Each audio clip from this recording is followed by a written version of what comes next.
Hello, everyone, and welcome again to Track Knowledge Sharing session. I'm Karen Kierstead with the Association of Nova Scotia Museums. And as always, we like to recognize that we are coming to you from Mi'kma'ki, the ancestral unceded territory of the Mi'kmaq people. And on behalf of my ancestors and family, I always just want to say thank you for sharing this land with us. I'm so grateful that we are here and can live and learn together. Love it. Today, we are joined by Mike Huggins from the Nova Scotia Museum from several sites. So maybe I will get Mike to introduce himself for anyone who doesn't know him. And then we're going to have a chat about some cool community partnership. Hi, everybody. Thanks, Karen. So happy to be here. I'm Mike Huggins. I'm the regional coordinator for the Valley region for the Nova Scotia Museum. So that's Shanthouse and Clifton Museum Park in Windsor, and where I'm at this morning, Prescott House in Stars Point. Very cool. So Track's knowledge sharing component, we're really excited to get this rolling because we see such cool things happening. And so, Mike, I would love for you to share with everyone your very nice new partnership that you have underway, and tell us a little bit about like how did this get going? Um, yeah, what was its evolution? How are you at the point that you're at now? So, really excited for this new partnership. And actually, yesterday, we started to see this partnership really bearing fruit. So, it's fresh and exciting. Can't wait to see where it's going to go. We've had a number of partnerships, and I found that one partnership has led to the next one.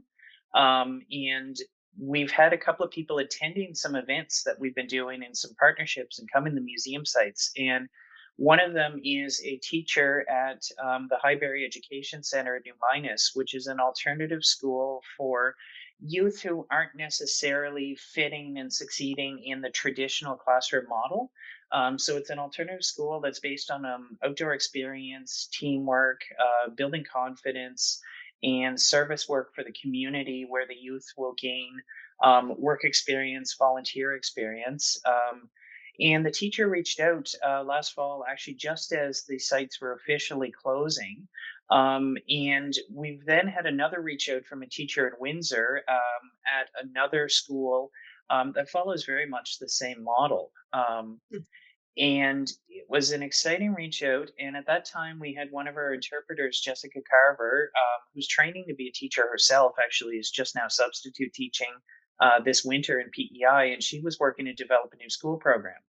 And we invited them to come to the museum to discuss the partnership, to bring the students along with the idea that, yeah, we were officially closed for the season. The museum's still set up, but let's try out this new school program and talk to those students. And what did you enjoy? What's working? What could be improved? And receive some great feedback on the school program. The students were very engaged. And further talk to them about partnering with us to do some community service work at the museums. And this is going to be both at Prescott House and at the two Windsor sites. Highbury is a little closer to Prescott, but we'll travel to both. And the Windsor schools are obviously a little closer to there, but we hope to get them out to Prescott. And yesterday was the first time that the students then visited again to help out and do some service work. And there were three or four students, and the principal worked with Rosie inside Clifton. And they started to clean up the Gothic bookcase, taking all of the books out of the bookcase, dusting, cleaning the shelves. Once the bookcase was empty, and it's a big, large bookcase that goes all the way to the ceiling, actually move the bookcase, clean underneath it, wash down the molding behind it. All of those areas that we try to get to every couple of years. That bookcase is one that in Rosie and I's time had actually never moved. So it had Wow. been an item that was on the list forever of saying we need to get to that, and we just never did. And having those, that help from those couple of youth were just the thing that made the difference for us being able to do that. And they were so engaged. Taught them how we handle those artifacts, the books, how we do that cleaning. Worked with Rosie. They had a lot of pride in the job. Mm. And while they were inside, I worked with a couple of others who picked. They prefer to do some work outside, and we went around the park and we picked up some of the brush that had fallen over the course of the winter. We talked about some of the trees, the history of the gypsum mining, and we saw a group of youth who were really engaged and happy to be out there and really looking forward to the next time that they come back out. That's very cool. We often say the same thing about, like, you have all these projects and all, like, your wish list, right? Of, "Oh, we gotta get to this, we gotta get to this." And sometimes when we have interns or yeah, student volunteers, that's when we get to it. It's true, like, that's just the nature of the busy work. So, I'm really curious, what do you have in your school program? Like, how is that structured? So it's a brand new school program that we're still just learning how to structure it. It's going to be based on some overall, history of the museum and overall history, and then the students will be able to, or the teachers will be able to select kind of which route they wish to go with that, whether it has an outdoor, either guided or self-guided hike. Mhm. It's got a hands-on textiles. It's got, the standard tour of the museum, but we're trying as best we can to build those interactive hands-on experiences in the school program and being able to customize it for which each of these schools would like. And Mhm. with the Windsor school that came out yesterday, they had actually visited the museum several weeks prior as part of a math at work project that they were doing. And the teacher had reached out to us and talked with us about different ideas. And what we decided to do is to have the students propose how we would like to build a new ramp for accessibility at the museum. Oh, cool. Accessibility is a challenge at a historic house museum. Right now, Clifton doesn't have a ramp. The former ramp was removed a number of years ago. It didn't meet standards and it Mm. had deteriorated to the point that it had become a hazard. Mhm. Putting a new ramp in is a project that part of being an accessible province by 2030 and working to make the sites as accessible as we can is a project that's been identified. It's a major and complex project. And with all of the different entrances at Clifton, there's a number of options of where that ramp could go with pluses and minuses for each one. So Mhm. what the students did is looked at the different options, looked at the code, looked at the accessibility standards, came to the museum, took pictures and took measurements, and then came back and did a presentation to us presenting a whole bunch of different options for what their recommendation was. And Cool. super valuable for us. They proposed a couple of options that we actually hadn't considered. And we had to definitely a few, oh, wow, that never thought of this that way moments. So, real Yeah. value for both sides. Whenever the ramp is built, it will then, go to engineers and architects to be designed, but to be able to take that input and so say, hey, could we consider this option or consider between these options and just some idea about if it was this, how far out would it need to go, or how many landings or turns would it need to have? Considering universal designs, it was a project that Mm. those students could do something with the math and the research that was really a practical application for that and understand where that applies and have some pride in that. And we gained a really valuable perspective. Mhm. And it turned into a museum visit at the end of, they were probably there for an hour or more and really engaged with the museum and looking forward to then coming back out and doing the service work. That's very cool. That's yeah, I love the practical side of that, right? I remember being in a conference and this discussion sparked on, like, how theoretical school can be, Yep. and that can be kind of frustrating both for the educators and the learners, but also then when those learners are out in the real world, there's a bit of a disconnect sometimes between what was learned and how things really operate. So I love to hear that yeah, that's a real practical application. I'm sure that's going to stick with them for a long time. That's so cool. For sure. They were really engaged. They had such pride in it. And Yeah. yesterday, when they came back, they came with their principal who hadn't been on the prior visit. And they got talking about the fire that was in Clifton in 1913 and the charred timbers in the attic. And one of the students was telling the principal, and then she said, "Well, can I go show them?" And well, yeah, absolutely. You know where that's at. You were there the other. You take your principal up there and show them, right? And the Awesome. pride that they had in doing that was just so evident. And to me it's like that's why we exist as a museum, and I can see that partnership in we got more work done yesterday than we would have done alone over 3 or 4 days in the two Mhm. hours that they were there, and everyone's looking forward to coming back.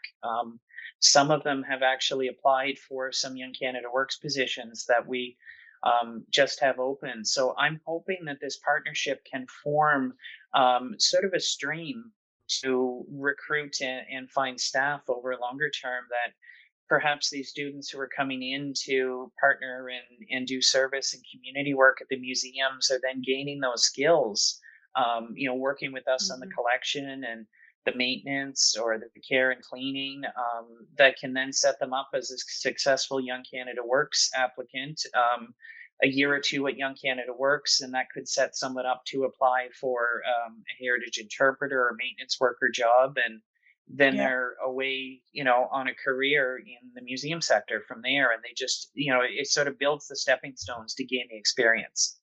Absolutely. It's sustainability of the field. That's fantastic, right? You're getting all that buy-in.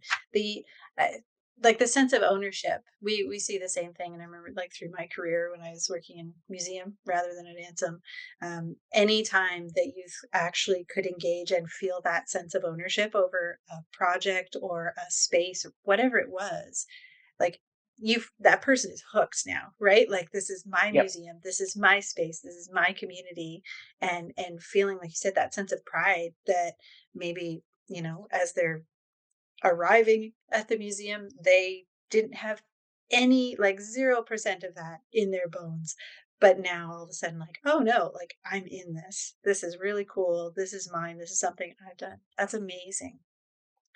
um Absolutely. So we're hoping that that has them to, keep coming back, to take that yeah. pride, that helps them personally in whatever direction that they'd like to go in life. Yeah. So yeah, really hoping it's a win for everybody. Hmm. Very cool. If you sort of take a step back and think about the museum's like purpose and mandates and values and sort of all of those overarching um, guidelines or whatever you want to call them, do you feel like this is a really natural fit to you, or even like the historic houses, like the history of the houses? Um, did this seem like a bit of a stretch to connect with the museums, or is it like, oh, well, of course we do this because of Prescott always doing blah, blah, blah? Or, yeah, do you know what I mean?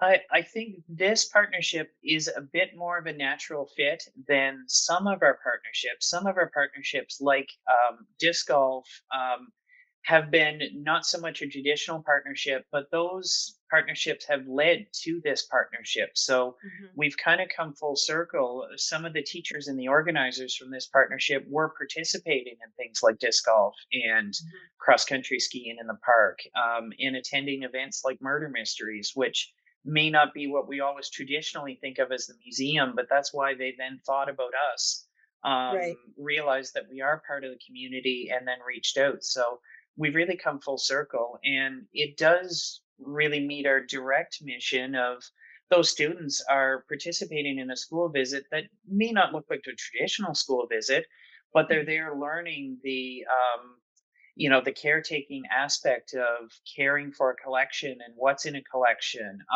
how we care for that and preserve that. They're learning the history. But the bigger mandate is, building active, healthy communities. Hmm. And this really is working with a group of at risk youth, to do something very positive for the community. And help build both the youth and the community. Mhm. Yeah, I love that.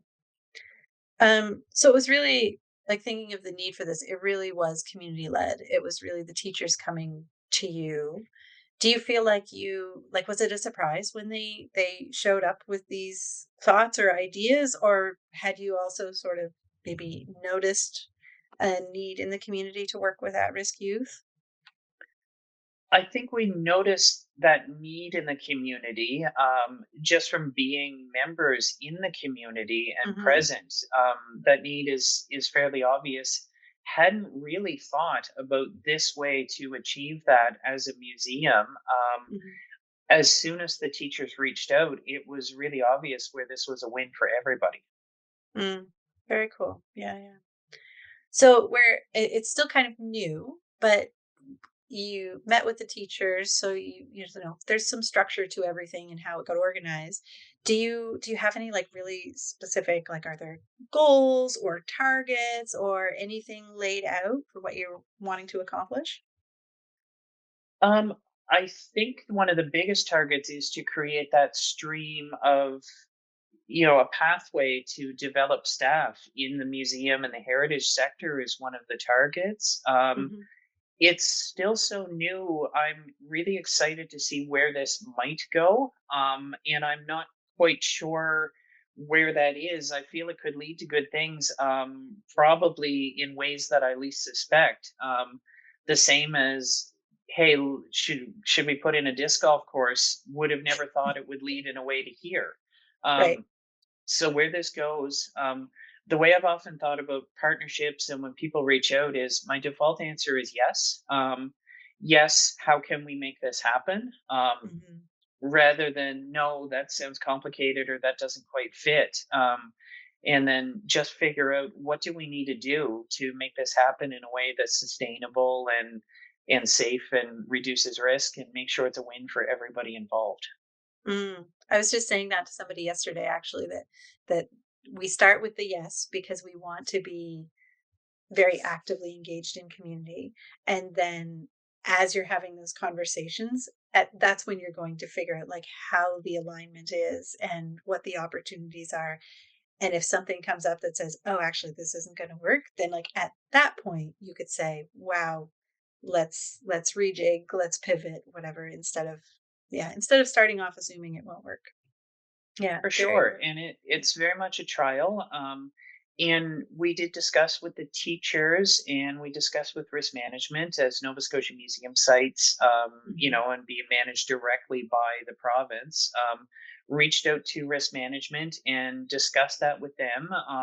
At all times, the students are there under the direct supervision and care with their teachers. Mhm. There was a teacher outside with me and those students. There was another teacher and a principal inside with Rosie. So that direct supervision is still there with the school. And in a Mhm. way, it is a standard school trip as far as any risk management would go. We're just doing Right. different things.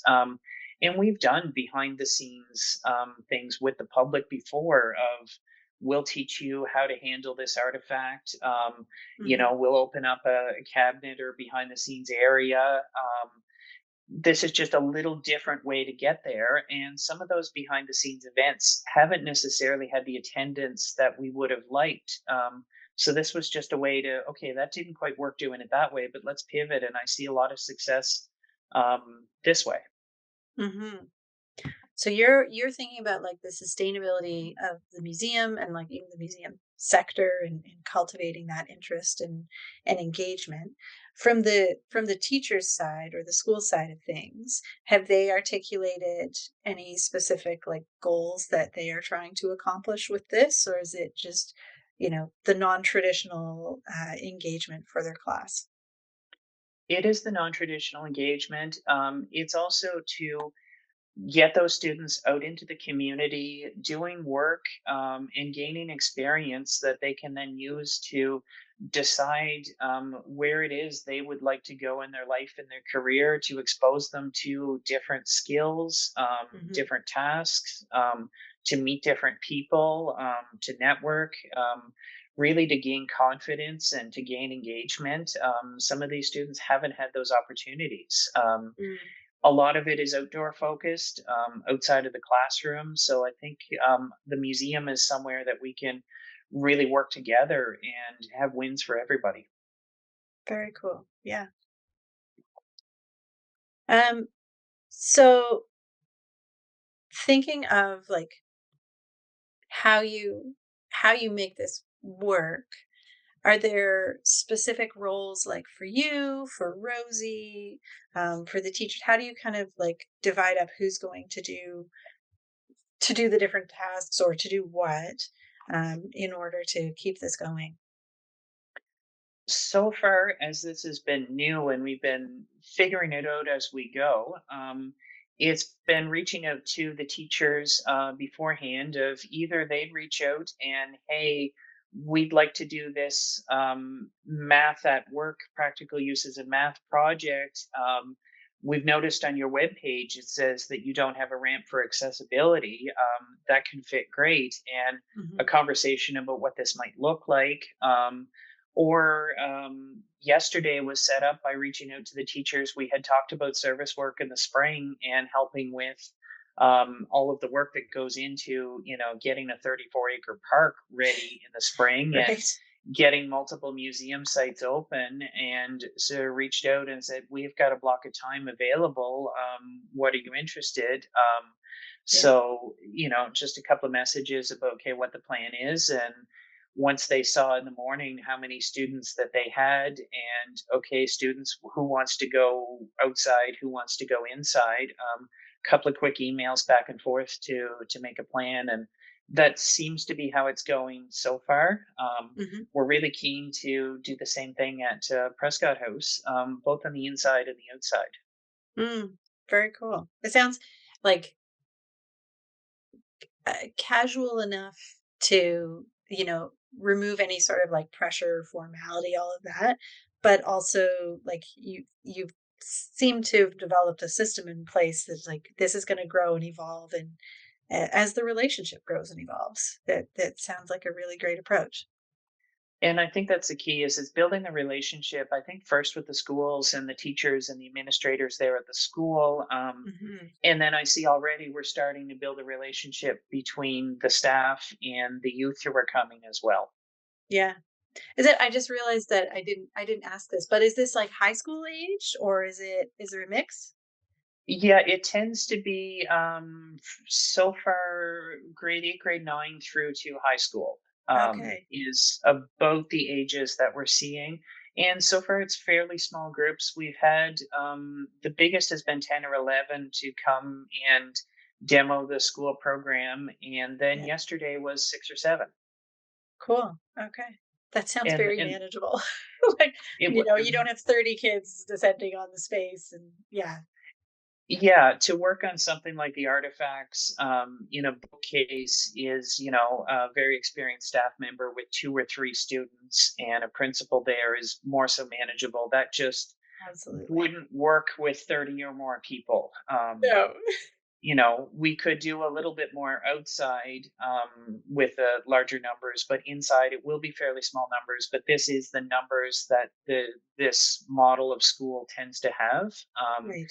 And the transportation can be a factor with some school visits, certainly as we know in more rural areas. Absolutely.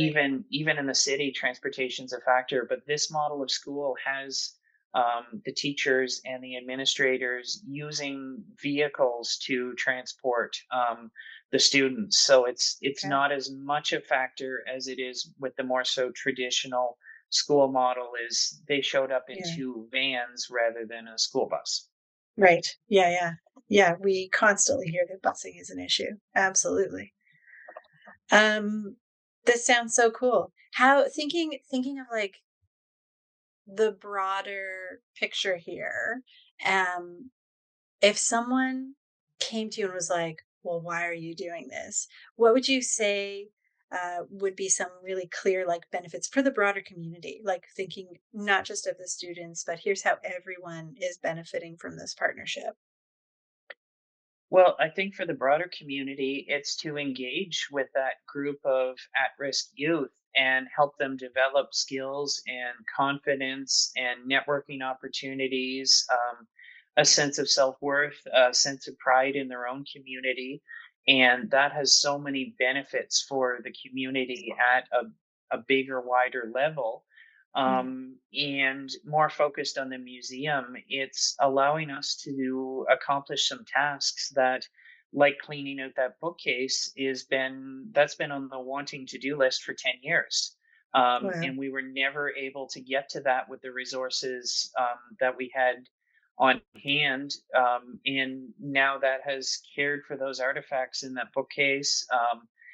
Getting the dust out of there that does accumulate provides a healthier, safer environment in the museum for everybody.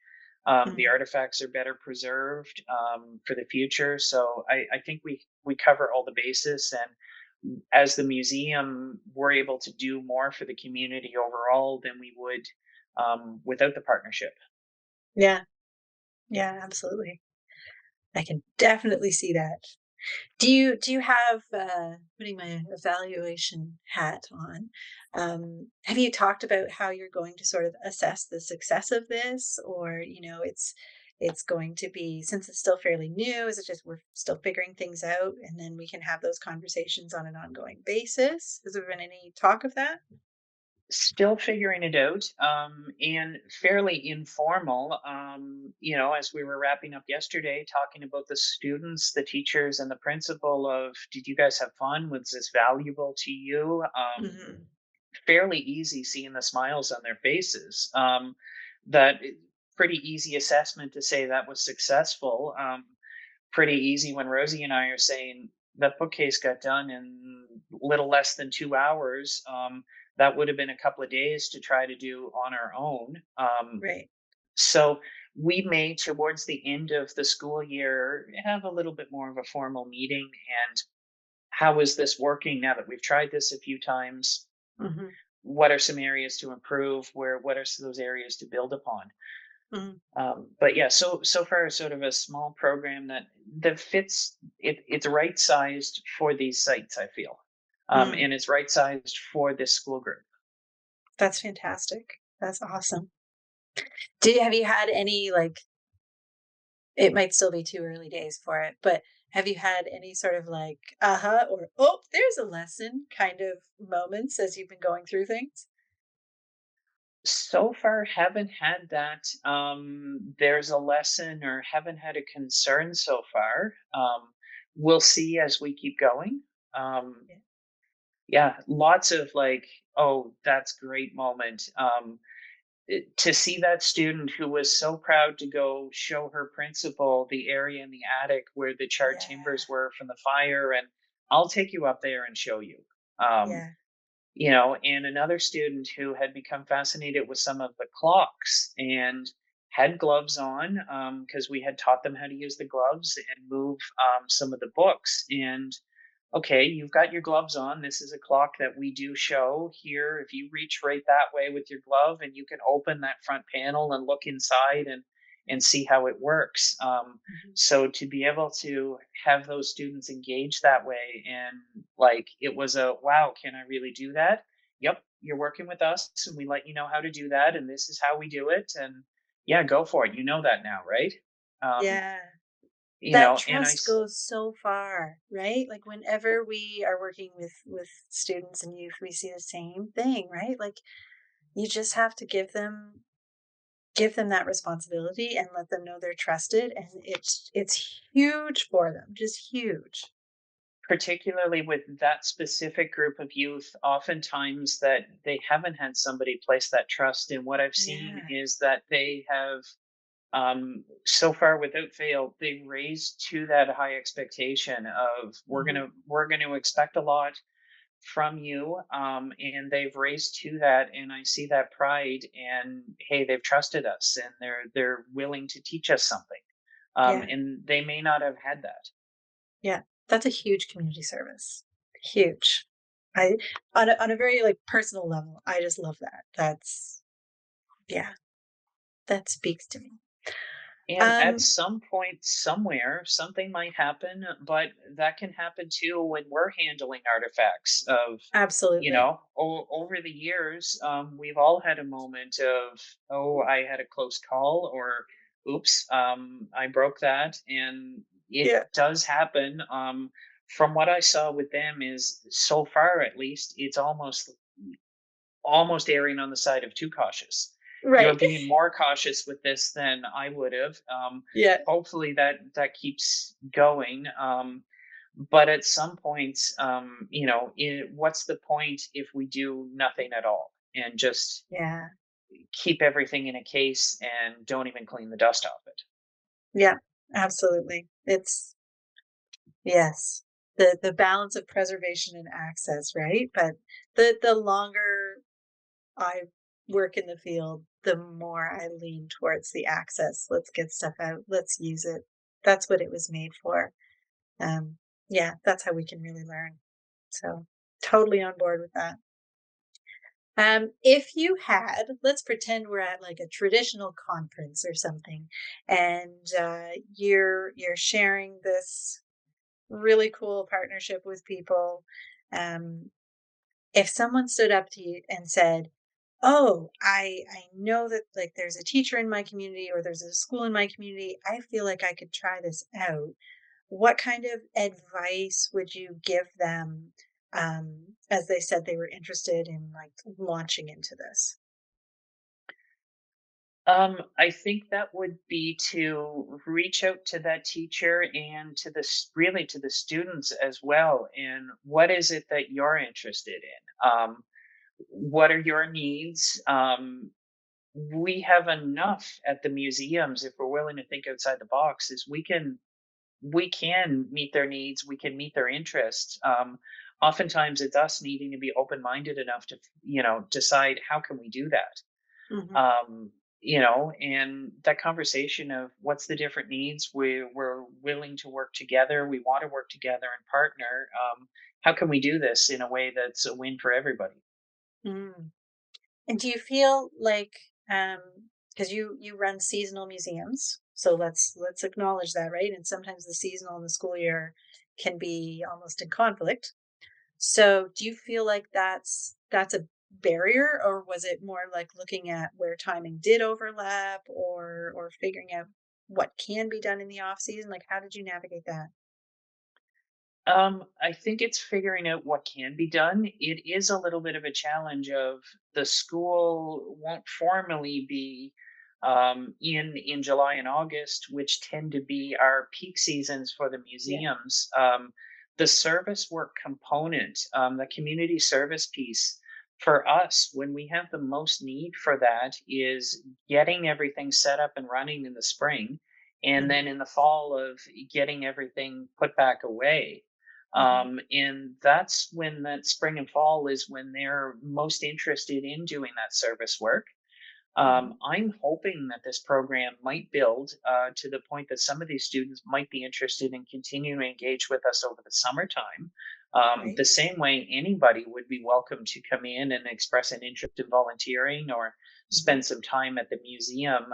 And I've said to them, this is a space for you. You're part of this community, and it's a community space. You're welcome here, whether that's with your school or not. Hmm. So I'm hoping that some of these students, the museum could be a space for them and maybe a safe space that they may need. Um, Yeah. Maybe over the course of the summer, I'm hoping to have these students involved in the Heritage Vegetable Garden at Clifton and the Heritage Gardens at Prescott. And there would be nothing to stop them from coming out and continuing to be involved with some of the other community partners and community volunteers over the course of the summer on their own. Hmm. Yeah. Wouldn't that be so cool? Yep. That'd be great. Um, I can't think of any other questions right now, Mike, to be honest with me.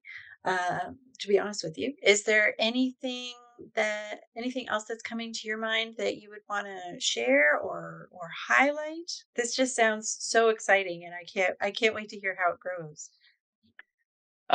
For me, over the years of developing the partnerships, it's been how one partnership or one event tends to lead to the next one. Hmm. And it's been that lesson of just say, the default answer is yes. Figure out how, figure out a way to make something the right size for the museum.